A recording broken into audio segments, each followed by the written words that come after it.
Today we're going to speculate about the final phase of Legion Remix. What is coming our way on the 9th of December? New cash drop bounce? Nah, they wouldn't do that, would they? Right? The official schedule says that we are getting catch-up opportunities, remix content updates, more rewards. A little bit cryptic, aren't they? Naughty, innit, bruv? We all know Domilius is going to open his housing decor store at Infinite Bazaar. Okay, fine. But it can't be it, can it? I believe we're going to get much more than that. But what exactly? What are the mysterious remix content updates? Well, I've got some ideas what they might have in mind, so let me see if my BIP senses are correct about those. Starting from the top, the catch-up opportunities. I don't think they simply mean more time to play the game. Remix ends on the 19th of January, so that's already plenty of slack incorporated into the roadmap. The truth is, the launch of the final Legion Remix phase coincides with the midnight pre-patch, which will steal many players away from the Broken Shores.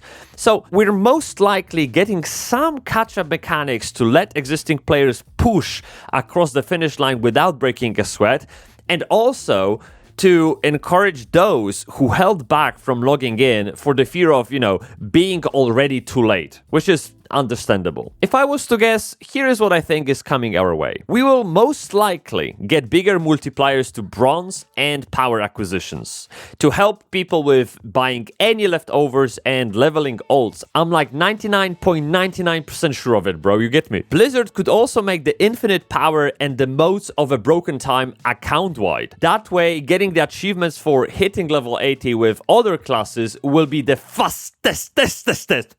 They might nerf the time-gated achievements like killing all world bosses or completing 10 Legion assaults. Shortening the spawn timer or spawning a few of those at once would certainly go a long way. We might see those rather grindier achievements loosened up a bit. For example, completing 100 world quests in Heroic World Tier.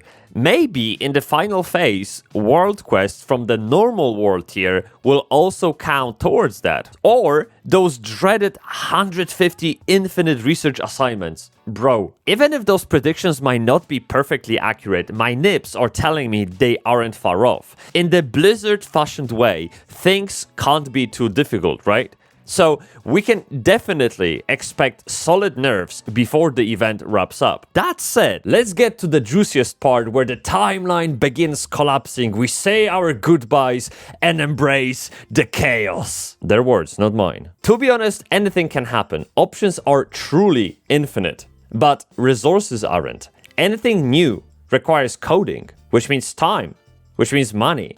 And I can't imagine Blizzard investing a ton of money into a 10-year-old content for a one-off event. But hey, who knows what kind of metrics they use to inform their decisions? Money. Who said that? In any case, I believe there are options which are easy to implement and still score high with the players. In no particular order, here are some of my predictions. Boss collaborations. For example, kill Jaden inviting Gul'dan to fight alongside him in Tomb of Sargeras.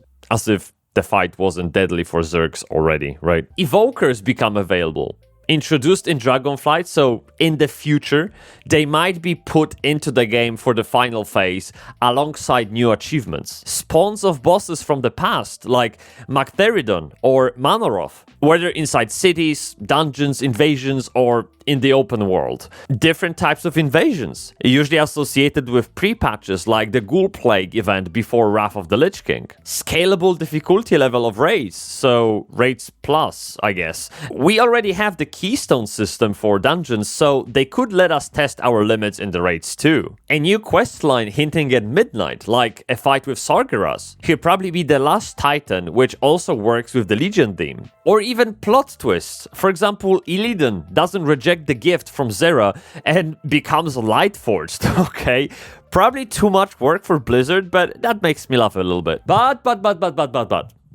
My mama always said, hope for the best, expect the worst. Thank you, mom. On launch day, Blizzard might be like, yo, look at those fantastic recolored transmogs and mounts. Ain't that fun, kids? Now shush. when the adults talk. Bitch! And you know what kids do when adults are busy? That's right. They play Barbie Dream House. So let's talk about the housing decor. That was good. That was good.